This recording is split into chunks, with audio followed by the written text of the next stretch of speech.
Morning, Carolyn. Sorry this is taking so long to get the retakes done. Tried doing it the other day, the camera was dead, then the computer didn't work. So anyway, been fighting this, but here we go. Number 3, the warm-up, the twist. Arms in front, and we're just going to twist.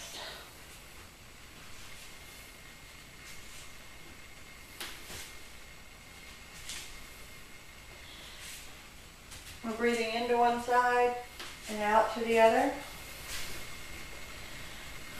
And we basically would kind of slow down before we come to that stop so that we're not still in motion once we've stopped. The next one is number 7. Common problems and solutions to the spin during the movement would be that our head's tilted to one side or the other, that our heel is not, in the beginning stage, that our heel is not staying down, our toes may be pointing too high up, that it's not nice and smooth and dance-like, that it would be stop and start, drill-like.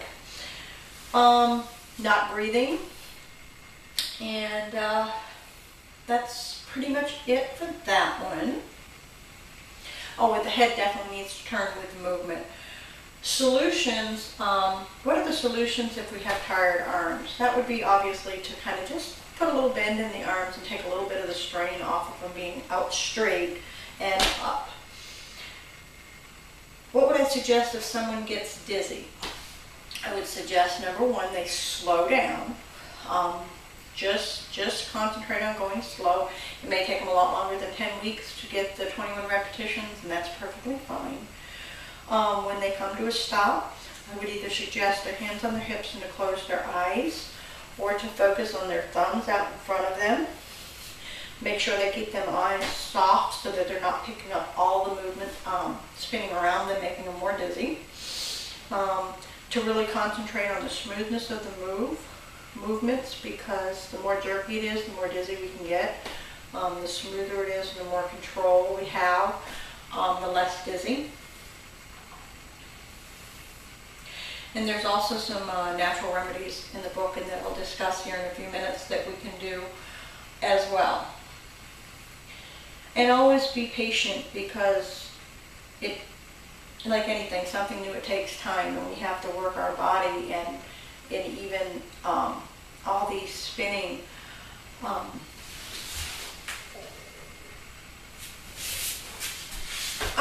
losing my words today. The spin within our body and the waters all need to get balanced, and that takes time, and that will also help reduce the dizziness. Common problems and solutions to the spin that are unique to the advanced move. Not engaging the pelvic floor and the abs. That the feet are making them wander. In that case, obviously, they would need to go back to the beginning stage.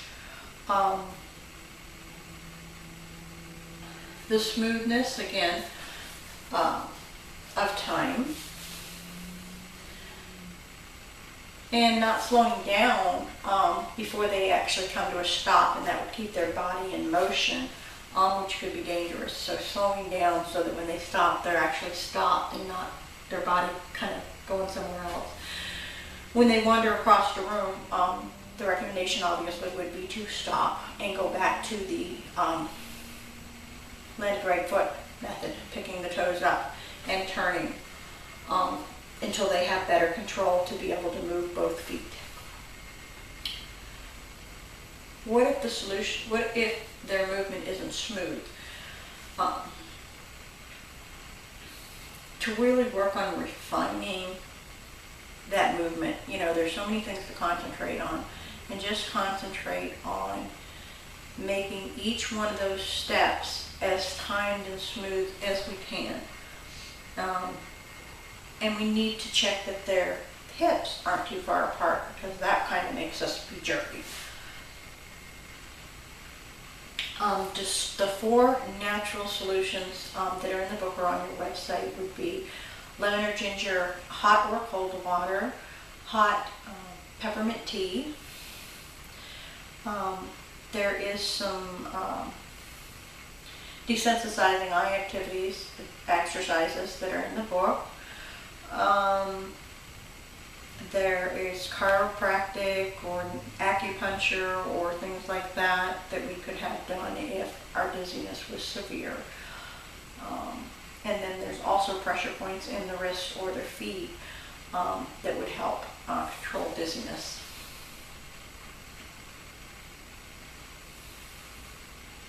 And that was number 9, I'm sorry.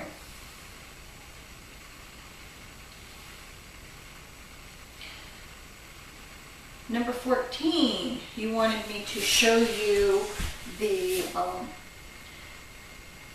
getting down to the floor from standing, and the second part back up again from sitting.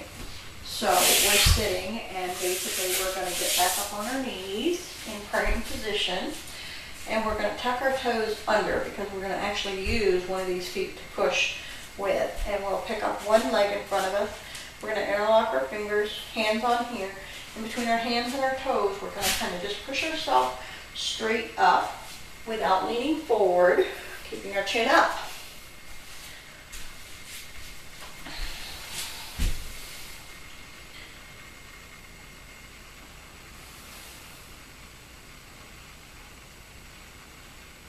One of the common problems for getting up and down on the floor from standing and back up again, just not having the strength in our body, learning something new. We can always use a wall to help sturdy these movements as well. If this isn't working, we can just kind of use a wall. Of course, toes under would be better, but a wall, a chair, something like that would be beneficial. I'm going to stop this video so it's not too long, and then we'll go on to number 16.